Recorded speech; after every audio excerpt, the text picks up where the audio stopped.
Hello folks, welcome to OTD, also known as On the Deck, where you can get all the sports you need in 10 minutes. My name is Adam Warduna. This is my mom, Gina. He is the journalist. She's the enthusiast. I am, because it's beautiful out here and we're still talking football. Yes, I am really glad that it's March. It's my birthday month. It is. And there's a lot of good things that are happening. March is a good month. It's a great month. You got basketball season, Ooh. you got football season. You got football season. The unofficial start is actually right now. Yeah, the unofficial start to the new league season. The new league season is on Thursday. Yeah. So there's a lot of really good things. St. Patty's Day, St. Patrick's Day. Your dad's birthday. It is Dad's birthday, and then all of March Madness, and then you just month. really spring into spring. Get a little spring going. Yes, so we're it's just really enthusiastic. awesome. Yeah, and it's beautiful out here. It is. We had a huge storm last night, which did. was a little scary. There's some places that got hit pretty hard. Some tornadoes. We're in the mid. We're in Kansas. You do want to think about the there people are in Oak tornadoes. Grove, Missouri, that got hit pretty bad last night. Yeah. But it is that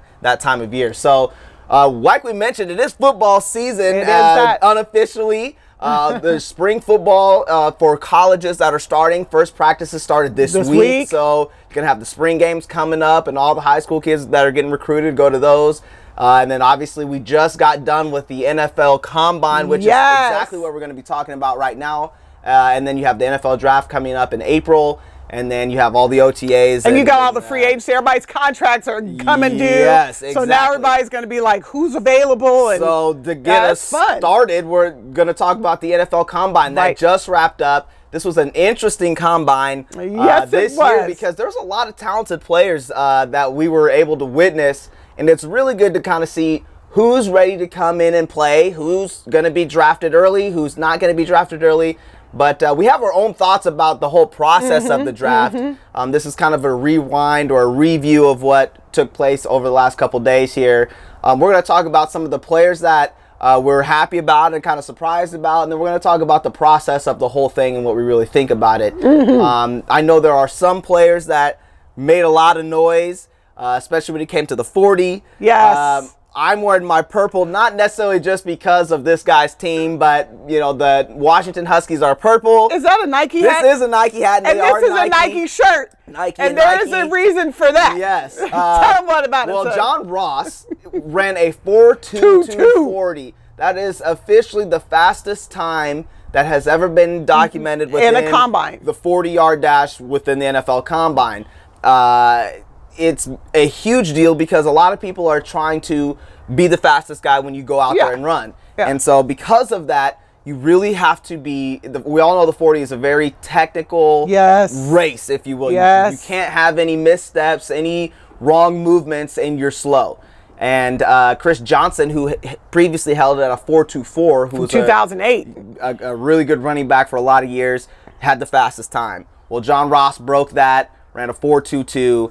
And he basically has solidified himself with at least being a first-round draft pick. The significance of the Nike thing is that Adidas said if anybody was wearing the Adidas shoes, they would give them an island. Yes. Well, your boy Ross decided he was running in his Nikes. He's like, dang that. I got to run in the shoes that I'm fast in. So he went ahead and put on his Nikes. I'm all about that. And I'm hoping Nike's going to take care of him. So we'll wear Nike gear all as much as we have to. Well, and that's the thing.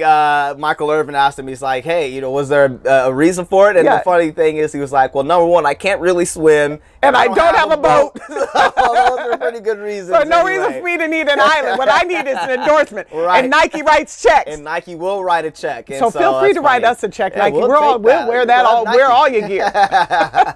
Okay, so yes, John Ross was the big splash that we had within the 40. I know you want to talk a little bit about Myles Garrett coming out of Texas A&M. He's a potential first-round or number one overall pick, not just a first-round pick, a number one overall pick. What are your thoughts quickly on Myles Garrett and what he's about to do to I think Myles Garrett deserves a number one overall. You know, last year we had a heart attack about the two people we thought were going to go 1 and 2, and they did, Jared Goff and then Carson Wentz, because we didn't think either of them deserved those spots.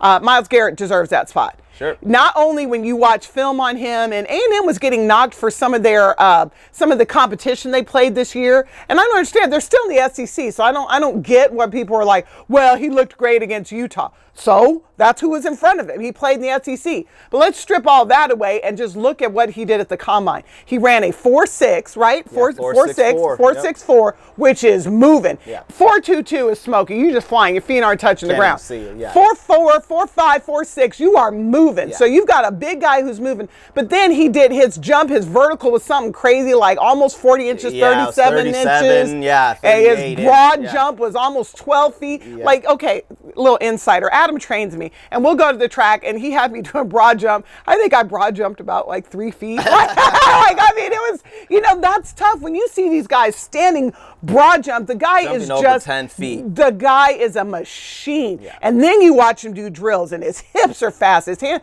This is your number one. This is who you want to be your number one overall pick. Right. I guess I'm sad for him a little because I think he's probably going to end up at Cleveland for the Browns. But honestly, if the Browns get him and then they're smart enough to take Deshaun Watson, you're going to be in a whole lot better shape than you've been in a long time. But I was very impressed with Miles. I'm a fan. I'm going to be watching the young man. Yeah, he had a great combine. He didn't even really need to be at the combine. No, he didn't. He was already projected to be the number one overall pick, but all that did was kind of like with John Ross.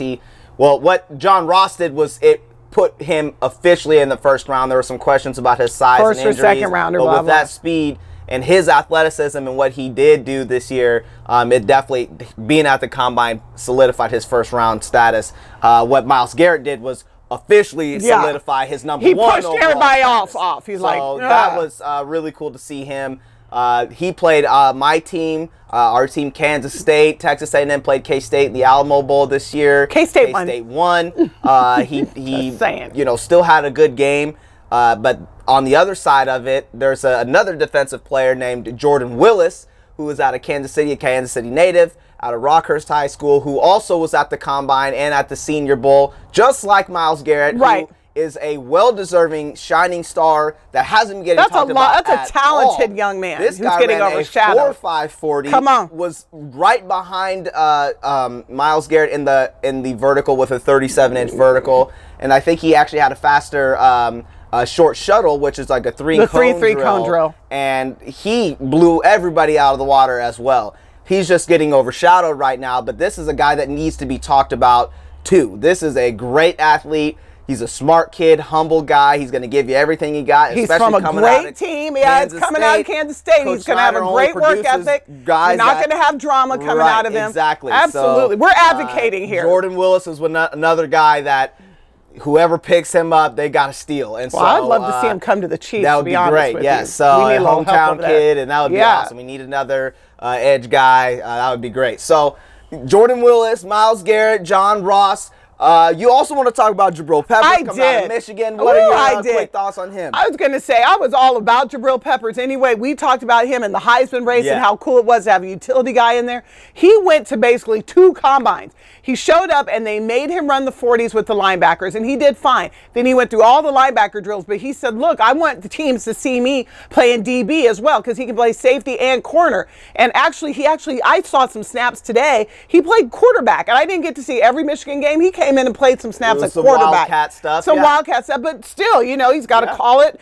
My point is that guy came out, and they wouldn't let him run the 40 again with the DBs, but he did get to do the DB drills. Did not disappoint. The young man is just quick. He's lightning. He's got a good feel for the ball. When they had the drills where they had to run and then break on it, catch and go, the guy is just amazing. I am a huge Jabril Peppers fan. Yeah. I'm interested to see where he goes in the draft. Right. I don't know if he's still a first rounder, but he should be. I don't know if he's a top 10 guy, but this guy needs to get his money, and whatever team gets him, you're going to get a utility guy who's going to make a difference for your team. I was really impressed. He can play all over the field on the really impressed with him. Sure, and he's got return skills as well. And so, yeah, he's an athlete. And I was a little surprised that they still had him do linebacker drills. I was a little disappointed. Come in and do linebacker stuff. He did fine though. He was listed as a linebacker this last year, even in college, which didn't make that much sense to me because he really isn't he doesn't have a linebacker body. He's really more of a corner/safety. But he's a physical player, and he can come up and play at that 3 to 4 yard depth, that linebacker, and come off the edge. He also makes great reads. He's got really good instincts, so that's kind of why he was labeled as that. But hey, it is what it is, and he's gonna get drafted, and he's first round talent. And one of the main guys who you already mentioned, Deshaun Watson. This is a guy that he has all the intangibles. Anyone that picks him up, you got a good one. I know Dabo has been talking about his coach, Dabo Swinney from Clemson, has said he's very Jordan-esque. He's like Michael Jordan.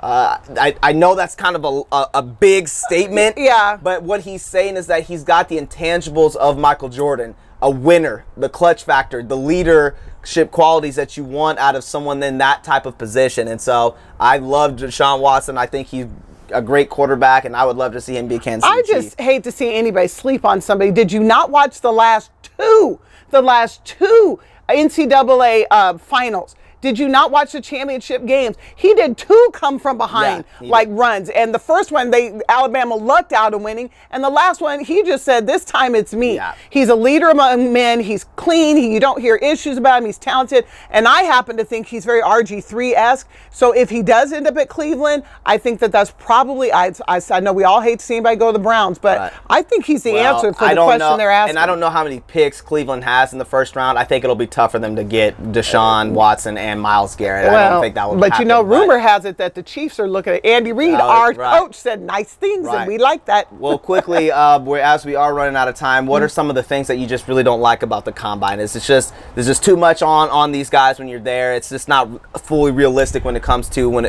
football plays. Well, let me tell you real quick what I do like. It's like Hard Knocks, because I like to get to see the coaches from the pro teams, the position coaches, teach these guys how to do the drill. So I love that part. What I hate is the 40. I hate the pressure that these guys have a full body of work, and all of a sudden they feel like it comes right down to this 5 seconds of my life. I don't like that. I think that they should feel free to just do drills and show their athleticism, but the way they do the 40 and everybody, I just think that puts too much pressure on a kid, and that doesn't simulate game pressure. That's just pressure for no reason, and I don't like that part of it. Yeah.